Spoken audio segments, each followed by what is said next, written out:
Hi, I'm Kevin, and welcome back to Generation Jones. You know, many people feel uncomfortable admitting that they're lonely. Yet at the same time, loneliness is a struggle that almost everyone can relate to. Today, let's talk about some of the reasons why so many people feel stuck in the grip of loneliness. And then we'll think of some of the ways to make positive connections with other people around us.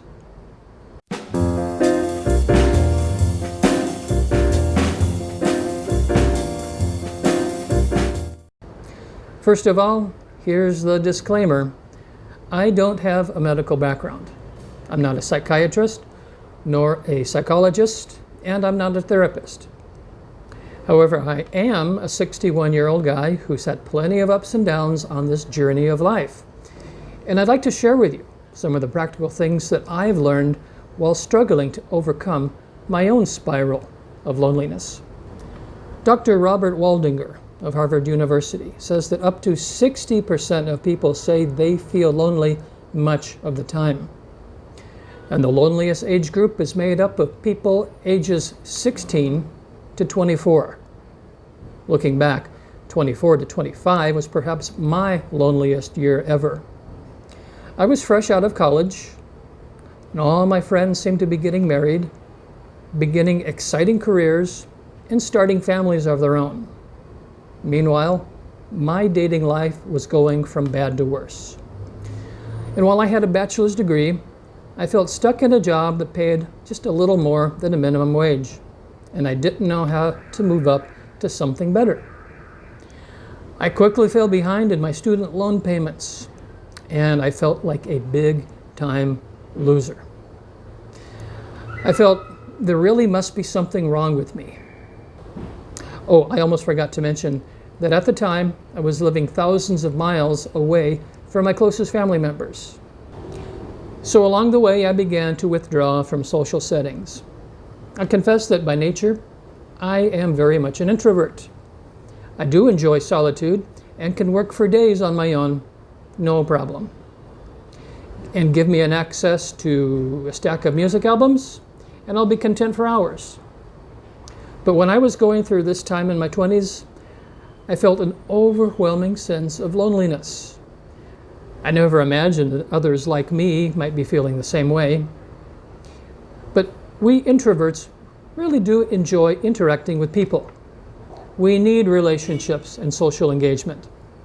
It's just that we normally need to recharge our mental and our emotional energies by retreating to our lone places.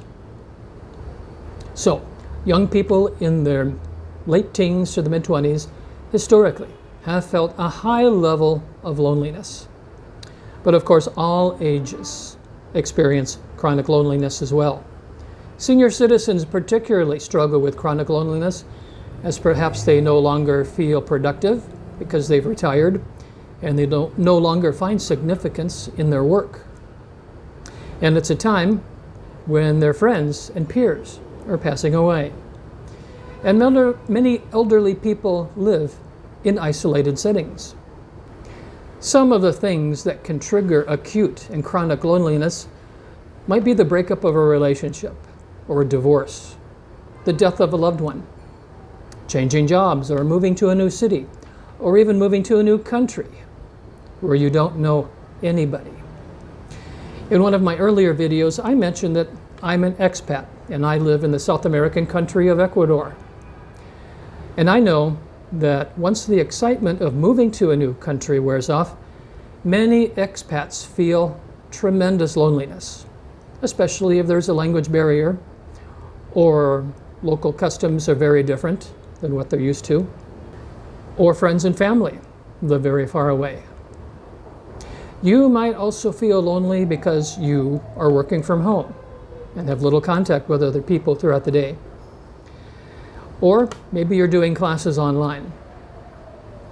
And unfortunately, it could be that an illness or disability prevents you from going out in public. In short, the causes are multiple. And the reality is that many of us struggle with chronic loneliness. Now remember, there's a very big difference between being alone and feeling lonely. You could be isolated at the top of a mountain peak and feel very content, even exhilarated. At the same time, you could be surrounded by a multitude of people, even 50,000 screaming fans at a football game, and still feel loneliness. A lot of people, unfortunately, are living in toxic relationships or in family relationships where there's a lot of conflict, gaslighting, tension, and stress. Maybe your workplace is toxic.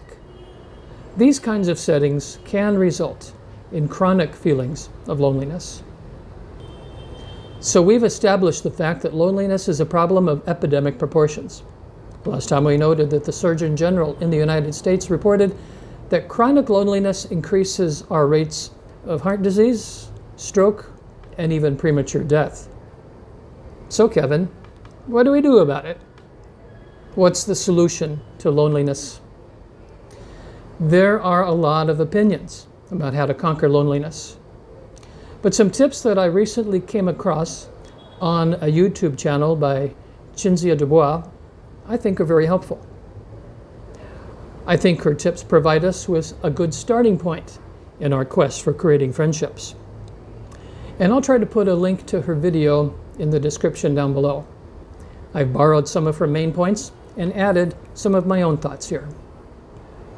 First of all, she says, identify settings you feel most comfortable in, and then attempt to make friendships within those settings.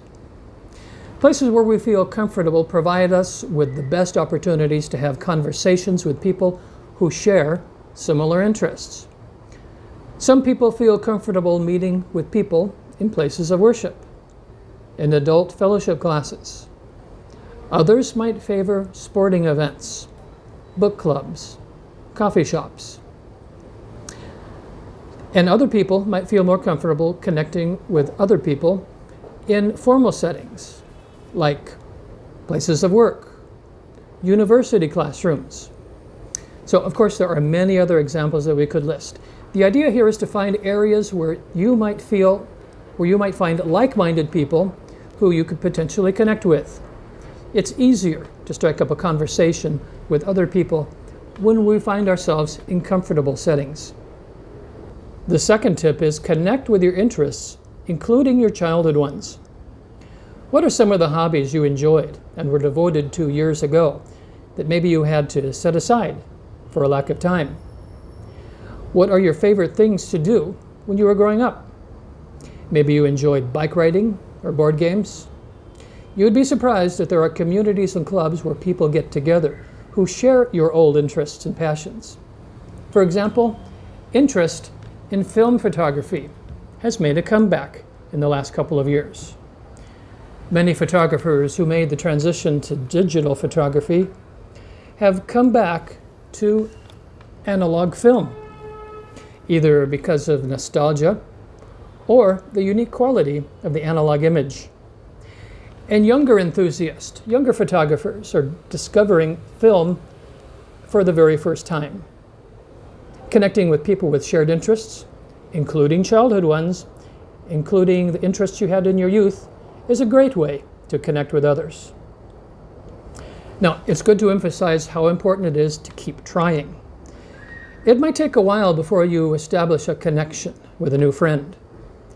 Some people might go to a club meeting and not connect with anyone the first time. So the temptation is to quit attending because nothing clicked. Persistence is important. Don't get discouraged if you don't make the connection the first time around. Keep at it. Keep trying. The third tip is to use apps that you feel comfortable with. Now, I know that some dating apps can be rather sketchy sometimes. And it's very important to go with services that have good, solid reputations. But I do personally know of people who found their spouses on dating apps, and it has worked out very well for them. And there are apps for people simply looking for friendships. But do your homework, find out about the connection app before committing any of your personal information. The fourth tip on our list is become a regular somewhere. Now, I'm sure you remember the sitcom Cheers from back in the 80s. The theme song to that show had a line that rings so very true. You want to go where everybody knows your name. Now, my wife and I don't go to bars, but we do have a favorite coffee and sandwich shop in our neighborhood. It's called Bon Bon Coffee Shop. During the past year since it opened up in our neighborhood, we've become friends with several of the employees. Some days we'll talk for maybe 10 or 15 minutes with whoever's serving us or the person at the cash register about what's going on in their lives, what's happening in ours. My wife even has some of the ladies' phone numbers on her WhatsApp list. It's nice to walk into a local shop and be greeted by name by people who work there, not to mention the other regular customers we see and chat with on a regular basis. It's just a small but very significant thing that helps build community.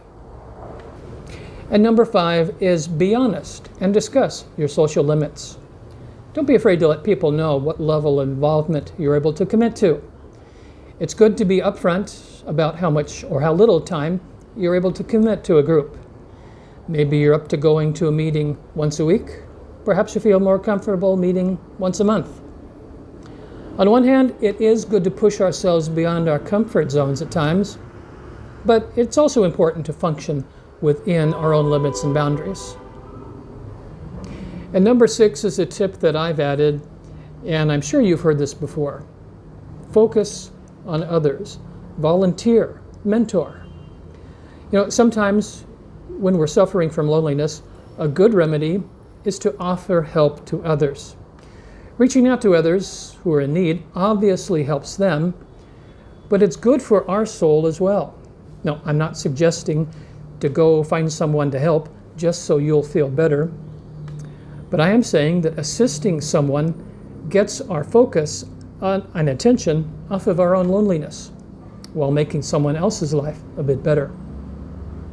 Finally, CINZIA says, making friends is easier when you stop focusing on making friends and instead prioritize on being curious about those around you and their lived experiences. Let me say that again. Making friends is easier when you stop focusing on making friends and instead prioritizing on being curious about those around you and their lived experiences.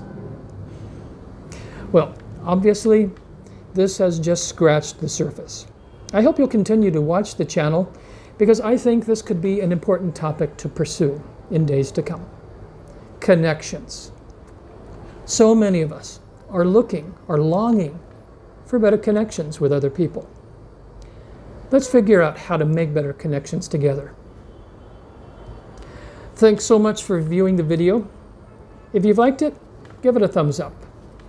And please consider subscribing to Generation Jones. Until we meet again very soon, I hope you make positive and meaningful connections with the people around you. Till then, take care.